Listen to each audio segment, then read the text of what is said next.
নমস্কার, দেখছেন talk to Bangla. আমি অভিষেক রয়েছে আপনাদের সাথে। এই মুহূর্তে যে খবর নিয়ে উপস্থিত হয়েছি, এবার কি আবার জগদীপ ধনখড় তার পরবর্তীতে আরেকটা ইস্তফা পত্র দেখতে চলেছে দেশ। তার কারণ এই মুহূর্তে জ্ঞানেশ কুমার গুপ্তা এই নামটা কিন্তু রীতিমতন ঘোরাফেরা করছে রাজনৈতিক পরিমণ্ডলে, এবং তার বিরুদ্ধে কিন্তু ইমপিচমেন্ট মোশন আনতে পারে আইএনডিআইএ জোট, তেমন একটা প্রেক্ষাপট তৈরি হয়েছে, তেমন বিভিন্ন সূত্র মারফত খবর বেরিয়ে আসছে। এবং এই মুহূর্তে জ্ঞানেশ কুমার গুপ্তা যেখানে একদম তাদের প্রতিচ্ছবিটাকে স্পষ্ট করার জন্য 17ই অগাস্ট একটা রীতিমতন প্রেস কনফারেন্স করে, সেটা কিন্তু মোদী সরকারের বেশ খানিকটা বেকায়দাতেই ফেলেছে, মোদী সরকারকে চাপে ফেলেছে, এবং মোদী সরকারকে কোথাও গিয়ে পক্ষান্তরে ডিফেম করে ফেলেছেন জ্ঞানেশ কুমার গুপ্তা। তেমনই কিন্তু একটা খবর উঠে আসছে। পর্যবেক্ষকরা কিন্তু মনে করছেন যে এই মুহূর্তে মোদী এবং শাহ তাদের যে পছন্দের লোক ছিলেন জ্ঞানেশ কুমার গুপ্তা, তিনি কিন্তু কোথাও গিয়ে হিতে বিপরীত করে ফেললেন, এবং সেটা কিন্তু কখনোই পছন্দ করছে না বিজেপি এবং মোদী শাহ। এবং সেই জায়গা থেকে বিজেপি কিন্তু বেশ খানিকটা চটেই আছে জ্ঞানেশ কুমার গুপ্তার উপর,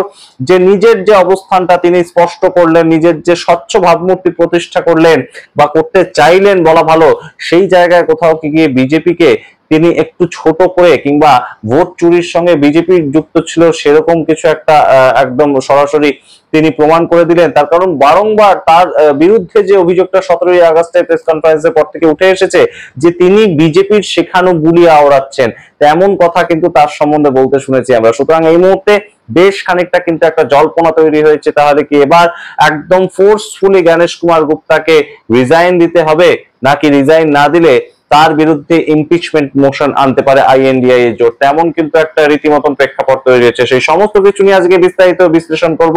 তার আগে অবশ্যই টক টু বাংলা ইউটিউব চ্যানেলটিকে সাবস্ক্রাইব করে দিন, এই ভিডিও শেষ অবধি দেখুন, স্কিপ না করে। আপনারা জানেন যে এই মুহূর্তে সবচেয়ে গুরুত্বপূর্ণ যে বিষয়টা নিয়ে মোদী সরকার চাপে পড়েছে, সেটা কিন্তু একদম যে হয়ে যাওয়া ভোট, সেই ভোটগুলোকে প্রশ্ন চিহ্নের মুখে ফেলে দিয়েছেন রাহুল গান্ধী, বিরোধী দলনেতা। এবং 7ই আগস্ট তিনি যেভাবে বলেছিলেন অ্যাটম বোম ফাটাবেন, অ্যাটম বোমের থেকেও কিন্তু বড় কিছু একদম ডিনামাইটের মতন ফাটিয়ে দিয়েছেন তিনি। এবং সেটা নিয়ে তারপর থেকে কিন্তু আমরা দেখতে পাচ্ছি যে একদম সারা দেশ জুড়ে একটাই আলোচনা চলছে। রাজনৈতিকভাবে আলোচনা বলতেই কিন্তু এই মুহূর্তে ভোট চুরি, ভোটে কারচুপি করে বিজেপি সরকার একদম শাসন ক্ষমতায় এসেছে, এবং সেটাই কিন্তু রীতিমতন একটা ন্যারেটিভ তৈরি হয়ে গিয়েছে।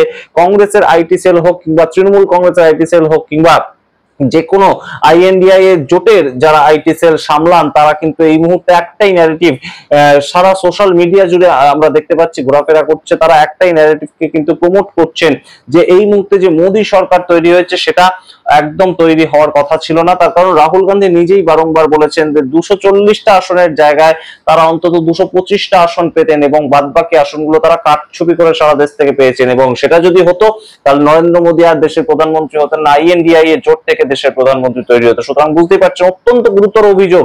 এবং একদম ভারতবর্ষের নির্বাচন কমিশন, যে নির্বাচন কমিশনকে দেখে বিভিন্ন সময় আমরা দেখতে পেয়েছি অন্যান্য দেশেও পর্যন্ত নির্বাচন কমিশন, ভারতবর্ষের যে গণতন্ত্র, সর্ববৃহৎ গণতন্ত্র, সেই গণতন্ত্রকে যারা সামলান তাদের থেকে শিখে গিয়ে অন্য দেশে তারা সেটাকে অ্যাপ্লাই করেছে। তারা সেই ভোট দানের যে পর্বটা, সেটা শিখে গিয়ে অ্যাপ্লাই করার মতো একটা প্রেক্ষাপট বিভিন্ন সময় তৈরি করেছে। সেই নির্বাচন কমিশন এখন প্রশ্ন চিহ্নের মুখে। এমন কি অবস্থা তৈরি হলো? এবং সেটা কিন্তু রাজীব কুমার, প্রাক্তন যিনি একদম ইলেকশন কমিশনার ছিলেন, তার বিরুদ্ধে উঠেছিল অভিযোগগুলো, যে তার আমলেই অষ্টাদশ লোকসভা নির্বাচন হয়েছে।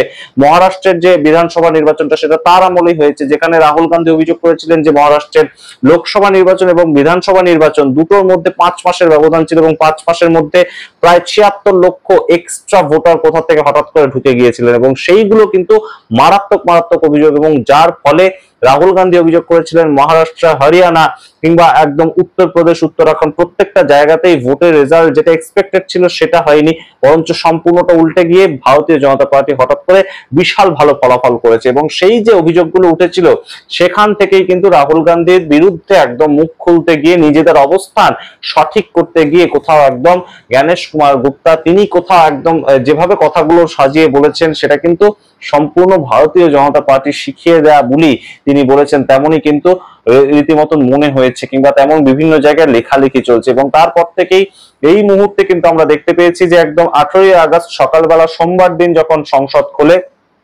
আমরা আপনাদের আগে ভিডিওতেও দেখিয়েছি যে আইএনডিআইএ জোটের সমস্ত সাংসদরা কিন্তু জ্ঞানেশ কুমার গুপ্তা তাকে রীতিমতো উদ্দেশ্য করে যে ভোট চুরি করছে INDIA জোট, সেটা সম্বন্ধে রীতিমতন তারা চাপ দিচ্ছে, সেটা নিয়ে আলোচনা করতে হবে সংসদ। এবং জ্ঞানেশ কুমার গুপ্তা এই তার বিরুদ্ধে কিন্তু রীতিমতন ক্ষোভ উগড়ে দিয়েছে। অর্থাৎ INDIA জোটে টার্গেটে কিন্তু এতদিন ছিলেন রাজীব কুমার, এবং সেই জায়গা থেকে এই মুহূর্তে Gyanesh Kumar Gupta, election commissioner, chief election commissioner, তিনি কিন্তু এই মুহূর্তে টার্গেটে এসে গিয়েছেন। এবং আমাদের কাছে যেটা রীতিমতন বিভিন্ন পর্যবেক্ষকরা বলছেন, যে খবরটা উঠে আসছে, যে এই মুহূর্তে কিন্তু একটা ইমপিচমেন্ট প্রস্তাব পর্যন্ত তার বিরুদ্ধে আনা হতে পারে, যেটা ইয়াশবন্ত ভার্মা, যার বাড়িতে একদম কোটি কোটি টাকা পাওয়া গিয়েছিল, পোড়া নোটের বান্ডিল পাওয়া গিয়েছিল, এখনো পর্যন্ত যিনি এলাহাবাদ হাইকোর্টের জাস্টিস হিসেবে কাজ করছে, তার বিরুদ্ধে যে ইমপিচমেন্ট প্রস্তাব আনার একটা ভাবনা চিন্তা চলছে সারা দেশ জুড়ে, সেই রকম ইমপিচমেন্ট প্রস্তাব আনার কিন্তু একটা ভাবনা চিন্তা এই জ্ঞানেশ কুমারের বিরুদ্ধেও আনা হতে পারে, তেমন একটা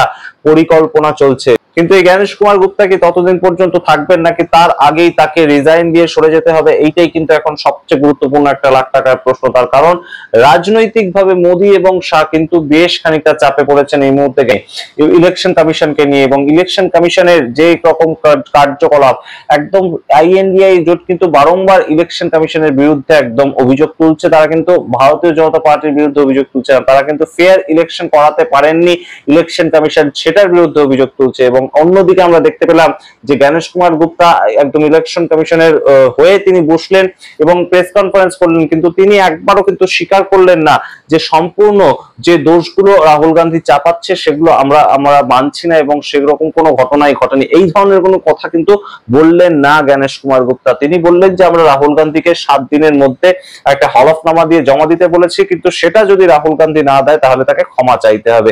অন্যদিকে আমরা কি ছবিটা দেখলাম, ঠিক তার পরের দিন অর্থাৎ 18 তারিখ সকালবেলা আমরা সংসদের বাইরে অখিলেশ যাদব থেকে শুরু করে বিভিন্ন নেতারা যখন প্রদর্শন করছেন, অখিলেশ যাদব হাতে একটা হলফনামা অর্থাৎ কোর্ট পেপার নিয়ে কিন্তু দাঁড়িয়েছিলেন। এই ছবিটা কিন্তু একদম সরাসরি দেখা গিয়েছে, এবং সেই হলফনামাটা তিনি কিন্তু দেখিয়ে দিয়েছেন এবং সংবাদ মাধ্যমের সামনে বলেছেন যে এই যে জ্ঞানেশ কুমার গুপ্তা বলছেন যে রাহুল গান্ধীকে একদম হলফনামা দিয়ে তার অভিযোগ দায়ের করতে হবে, সমাজবাদী পার্টির তরফ থেকে তো আমরাই করেছি সেই কাজটা, তাহলে তিনি কেন বলছেন যে তার কাছে কোনো হলফনামা যায়নি? তাহলে কিসের হলফনামা লাগবে যেটার ভিত্তিতে তিনি তদন্ত করতে পারেন? একটা হলফনামা লাগবে, তার ভিত্তিতে তো তিনি তদন্ত শুরু করবেন, তা সমাজবাদী পার্টি তো সেই হলফনামা দিয়েছে। সুতরাং তার পরবর্তীতে তিনি আবার সোশ্যাল মিডিয়াতে, তার নিজের সোশ্যাল মিডিয়াতে সেটা শেয়ারও করেন, সমস্ত হলফনামা গুলো যে তা একদম জমা পড়েছে অনলাইনে, ডিজিটালি জমা পড়ে রিসিভড কপি হয়ে এসেছে, সেগুলো কিন্তু তিনি দেখিয়ে দিয়েছেন। সুতরাং সমস্তটা মিলিয়ে বেশ খানিকটা চাপেই পড়ছেন, নিজের দ্বারে নিজে বারংবার জড়িয়ে পড়েছেন জ্ঞানেশ কুমার গুপ্তা, সেই ছবিটাই কিন্তু উঠে আসছে। এবং তার বিরুদ্ধে কি ইমপিচমেন্ট প্রস্তাব আনবে শেষ পর্যন্ত INDIA জোট?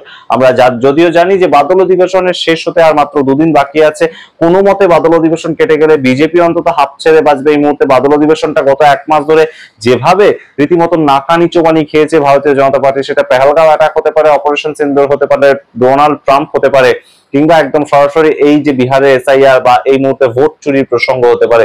প্রত্যেকটা ক্ষেত্রে কিন্তু ভারতীয় জনতা পার্টি রীতিমতন গোল খেয়েছে, গো হারা হেরেছে এই বাদল অধিবেশনে। এবং সেই বাদল অধিবেশনের শেষ হওয়ার কথা কিন্তু 21শে আগস্ট, এবং তার পরবর্তীতে যদি ইমপিচমেন্ট মোশন আনতে হয় জ্ঞানেশ কুমার গুপ্তার বিরুদ্ধে, তাহলে কিন্তু সেটা উইন্টার সিজনে সেখানে আবার আনতে হবে, অর্থাৎ শীতকালীন অধিবেশনে আনতে হবে। এবং সেখানে ততদিন পর্যন্ত জ্ঞানেশ কুমার গুপ্তা থাকবেন কিনা সেটাও কিন্তু একটা বড় প্রশ্ন, নাকি তার আগেই তাকে একদম জগদীপ ধনকরের মতন আমরা দেখবো যে তিনি তার পদ থেকে সরে গেলেন অজ্ঞাত এক কারণে। সেরকম কি কোনো ঘটনা ঘটতে পারে? ঘটতে কিন্তু পারে বলেই মনে করছে এই মুহূর্তে রাজনৈতিক পর্যবেক্ষকতা। কারণ মোদী শাহ তাদের কিন্তু একটা প্রতিচ্ছবি নষ্ট হয়েছে।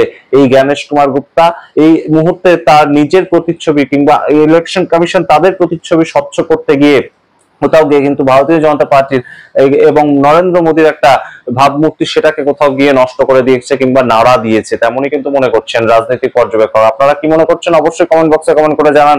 গৌরব গগৈ কিন্তু একদম সরাসরি আজকে বলেছেন, একদম প্রেস কনফারেন্স শুনেই বোঝা গিয়েছে যে কেন হঠাৎ করে নরেন্দ্র মোদী এবং শাহ একটা ল আনলো, যেটার থেকে একদম ইলেকশন কমিশন অফ ইন্ডিয়া কে হবেন, কে কমিশনার হবেন, সেই যে একটা কমিটি থাকতো আগে, যেটার মধ্যে একদম chief justice of India supreme কোর্টের তিনিও থাকতেন, সেখান থেকে তাকে কেন সরিয়ে দেওয়া হলো?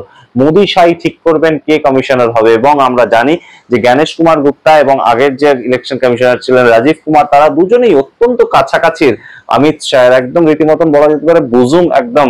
তারা দুজন অমিত শাহ এবং এই জ্ঞানেশ কুমার কিংবা অমিত শাহ, রাজীব কুমার প্রত্যেকেই কিন্তু অত্যন্ত ভালো সম্পর্কে সম্পর্কিত ছিলেন এবং এখনো পর্যন্ত আছেন, এবং সেটার দিকে ইঙ্গিত করছেন গৌরব গগৈ থেকে মহুয়া মৈত্র। সেই সমস্তটাই আপনারা জানেন, আপনারা বিচার করুন, আপনাদের মতামত অবশ্যই কমেন্ট বক্সে কমেন্ট করে জানান। দেখতে এখন টক টু বাংলা, প্রত্যেকটি ভিডিও লাইক করুন, শেয়ার করুন, অবশ্যই চ্যানেলটিকে সাবস্ক্রাইব করুন চ্যানেলে নতুন আসলে। ধন্যবাদ।